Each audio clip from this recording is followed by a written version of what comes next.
Linfático de cabeza y cuello. Em, la verdad que este es un tema, si les voy a ser sincero, este es un tema que no creo que vayan a tomar. Es muy difícil que se lo tomen, tenés que hacer enojar al profe que te está tomando. Es más un tema que yo diría un tema para estudiar en el final. Así que si ustedes ven que están todavía no se saben, no sé, ojo, estudiense eso antes que linfático del cabeza y cuello. La principal razón por la que se estudia linfáticos en anatomía es porque en los cánceres se producen las metástasis, que ya sería, bueno, cuando ya prolifera el cáncer, invade otras estructuras, y en donde se suele asentar es en los ganglios linfáticos y suelen aumentar de tamaño, entonces son palpables. Eh, Así que tiene esa implicación clínica. Si vos detectás donde tendría que haber un ganglio linfático que hay una protuberancia, puede ser indicativo de que la persona está desarrollando ya metástasis y tiene algún tipo de cáncer, o que simplemente tiene alguna infección bacteriana, etcétera, ¿no? Eh, bueno, para tratar de hacerlo sencillo, la verdad que es un tema bastante complejo. Los ganglios se van a disponer de dos formas. Vamos a tener los ganglios dispuestos en grupos que van a estar rodeando la cabeza. Y bueno, nosotros podemos decir que la forma en la que rodean la cabeza y se unen con vasos linfáticos van a formar un collar. Imaginémonos un collar de perlas con 5 perlas por cada lado, derecha e izquierda, de las cuales van a nacer, no sé, unas cadenas, y esas cadenas van a dirigirse hacia abajo, no sé, el collar más feo del mundo, pero imaginemos que sería así. Eh, Tenemos primero la disposición en collar y después vamos a tener la disposición en cadenas. Estas cadenas van a estar siguiendo estructuras que van a ascender y descender por el cuello.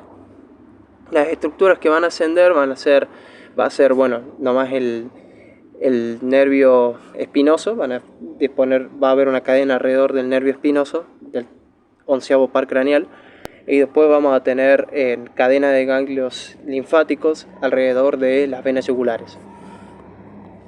Bueno, vamos a tener que el collar del cual les hablé, que se va a disponer alrededor del cráneo, va a estar formado por 5 grupos de ganglios. Va a recibir el nombre de collar ganglionar pericervical de Proirier. Este nombre, no se preocupen si no les entra en la cabeza todavía, no creo que lo tomen, más difícil incluso que te tomen ganglios, pero bueno, estos 5 grupos van a ser el occipital, el mastoideo, el parotidio, el submaxilar y submentoniano. ¿Dónde están? Bueno, acá tenemos el grupo el grupo occipital. Como pueden ver, va a estar en relación con el hueso occipital. Luego vamos a tener un grupo mastoideo en relación con la apófisis mastoides y también con el músculo esternocleidomastoideo. Un grupo parotidio en relación con la glándula parótida, la principal glándula salivar. Y vamos a tener luego dos que van a estar debajo del maxilar interno. Vamos a tener uno que va a estar tocando el borde inferior, que va a ser el submaxilar, y después otros dos que van a estar todavía más hacia inferior, que va a ser el submentoniano. Por acá hay una serie de ganglios, pero no los consideramos porque la verdad que van a terminar todos derivando hacia el submaxilar y submentoniano, así que si lo llegan a leer en algún lado, ni le den bola. Tienen que saberse estos 5 grupos. Una cosa, yo saqué un grupo que sería el 6º grupo, los retrofaringios, que dice el Cajal, porque los son no lo digo así que si les llega a tomar los son esto, no me quiero hacer responsable, así que yo lo puse como lo dio el Lawson. Vamos a tener primero del collar pericervical, vamos a tener al grupo occipital, que se va a disponer en la línea curva occipital superior, entre las inserciones del músculo esplenio, que si no me equivoco más o menos así sería el músculo esplenio, se insertaría de esta forma. Y bueno, ya sé, no se entiende mucho, pero por acá estarían los ganglios occipitales, y su función va a ser drenar la linfa proveniente de la región occipital del cuero cabelludo, más o menos por esta zona, y también drenar la linfa de la región nucal de esta zona.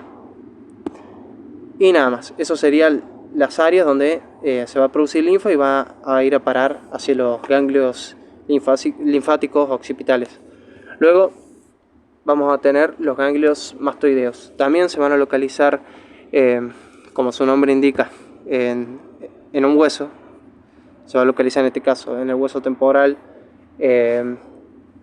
más específicamente la apófisis mastoides, a nivel de la inserción del músculo esternocleidomastoideo, y va a drenar la linfa proveniente de vuelta del cuero cabelludo, en este caso de la región temporal, y también va a drenar dos estructuras que van a pertenecer al sentido de la audición, que va a ser el pabellón auricular, el pabellón del oído y el conducto auditivo externo. Entonces, para repasar, vamos a tener el cuero cabelludo de la región temporal, el pabellón de la oreja y por último el conducto auditivo externo.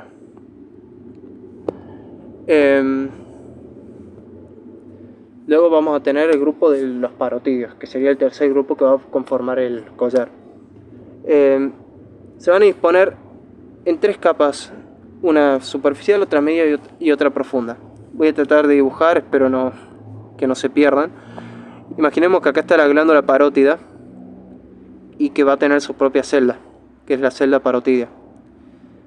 A este nivel, que sería la aponeurosis cervical superficial, vamos a tener un ganglio que va a estar en relación ya con, se pueden imaginar, con las estructuras que estén por encima de esta aponeurosis. Ya estamos hablando de músculos muy superficiales, de piel. Y bueno, estos ganglios, que acuérdense que va a pertenecer al grupo de la glándula parótida, van a ser los ganglios preauriculares. ¿Por qué preauriculares? Auriculares porque van a estar delante del pabellón, básicamente. Después vamos a tener entre la glándula parótida y la aponeurosis cervical superficial otro ganglio que va a ser el ganglio, si no me equivoco el nombre era ganglio aponeurótico, lo pueden ver bien en el Cajal. Y por último vamos a tener un ganglio en la parótida, uno o dos ganglios en la parótida que van a estar en relación con la vena yugular externa. Este sería el ganglio intraparotidio, si no me equivoco este era aponeurótico, ganglio de profundidad media, como el nombre que le quieran poner, y después vamos a tener los dos ganglios preauriculares. En total van a ser 4 o 5 ganglios, van a formar el grupo parotidio y que va a drenar un montón de estructuras. Están citadas en el Cajal una por una, pero para tratar de hacerlo más fácil, pensemos así. Sabemos que va a drenar el pabellón del oído y también va a drenar lo que es el conducto auditivo externo. El conducto auditivo externo se va a conectar con lo que es la caja del tímpano, y la caja del tímpano, acuérdense que va a tener la trompa de Falopio. La trompa de Falopio, acá lo dibujo para que sea más entendible, la trompa de Falopio va a conectar con lo que es la rinofaringe. La rinofaringe, acuérdense que estaba la amígdala tubaria de Gerlach, etcétera, etcétera. La rinofaringe a su vez lo va a conectar con lo que es la fosa nasal. Entonces vamos a tener que todas estas estructuras que están conectadas entre sí van a ser drenadas por los ganglios parotidios. También los ganglios parotidios, como su nombre indica, va a drenar a la misma glándula parotidia. Así que traten de verlo así. A mí me resultó eso más fácil, no sé si los estoy mareando más que lo que trato de ayudar, pero imagínense eso, va a drenar todo lo que es el oído a la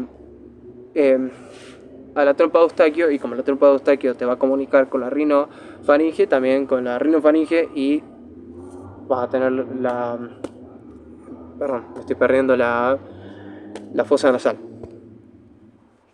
Este es como el grupo más difícil de memorizar. Después vamos a tener los dos grupos que les dije que va a estar por debajo de la mandíbula. Estos grupos básicamente van a drenar todo lo que es la cavidad bucal y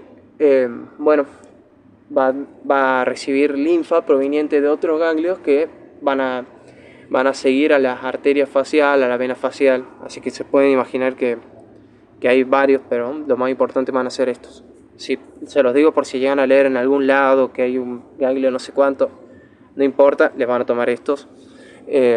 Tenemos el grupo submaxilar, que el grupo submaxilar va a estar en contacto con el borde inferior del maxilar inferior y va a recibir linfa de la glándula submaxilar y de la glándula sublingual. Después vamos a tener que va a recibir linfa de los dientes, de las encías, de la lengua, etcétera, etcétera, todas las estructuras de la cavidad bucal. Y se le va a sumar, que esto no lo dice el Cajal, la nariz, las mejillas y los párpados.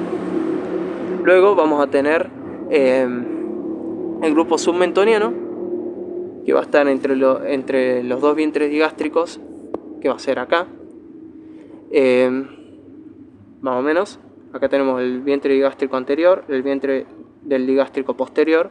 En esta zona aproximadamente vamos a tener el grupo de los submentonianos. Va a estar en relación con este músculo, que sería el músculo miloioideo. Y bueno, tienen que saber eso, va a estar en relación con el miloioideo, entonces que va a drenar al piso de la cavidad bucal. ¿Qué forma el piso de la cavidad bucal? El músculo miloioideo. Es bastante predecible. Después también va a drenar una serie de estructuras de la cavidad bucal, como los dientes, la lengua. Y lo más importante, por si se lo llegan a tomar, que esto remarcó varias veces sería la punta de la lengua. ¿Qué drena? La punta de la lengua. Por si es que llegan a tener dudas y justo les llega a preguntar eso, sepan, submentoniano. Bueno, eso sería lo que tienen que saber del collar. Después vamos a tener lo que serían las cadenas. Acá, para mí, se va a volver más fácil. Vamos a tener cadenas que van a seguir a las venas yugulares. Acuérdense que tenemos vena yugular interna, la más famosa, la que más estudiamos, pero vamos a tener también vena yugular anterior, vena yugular externa. Después va a haber una posterior y todo eso, pero que yo sepa no tiene una cadena de ganglios, o por lo menos no se estudia. Bueno, en esta imagen podemos ver lo que es la vena yugular externa. La vena yugular externa va a estar formada por la vena temporal superficial y la vena maxilar interna. Acá está cortada, pero bueno, va a tener, imaginémonos que siguiese, va a tener una serie de ganglios que van a formar una cadena y van a terminar desembocando ¿dónde? En la vena yugular. Bueno, en realidad no en la vena yugular, sino en los ganglios de la vena yugular interna, que ahí los vamos a ver. Entonces, por si se lo llegan a preguntar, la vena yugular externa va a estar en un plano más superficial que todas estas estructuras que vamos a ver acá. Entonces, en un plano superficial vamos a tener la cadena de la vena yugular externa. En un plano profundo vamos a tener a la cadena de la vena yugular interna, también llamado yugulocarotidia, porque está en relación con el paquete vasculonervioso del cuello, que está formado por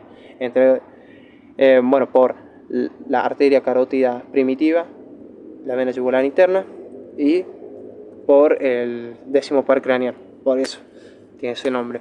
Después vamos a tener otras cadenas que se van a denominar accesorias, que va a ser la cadena de la arteria cervical transversa y del nervio espinoso.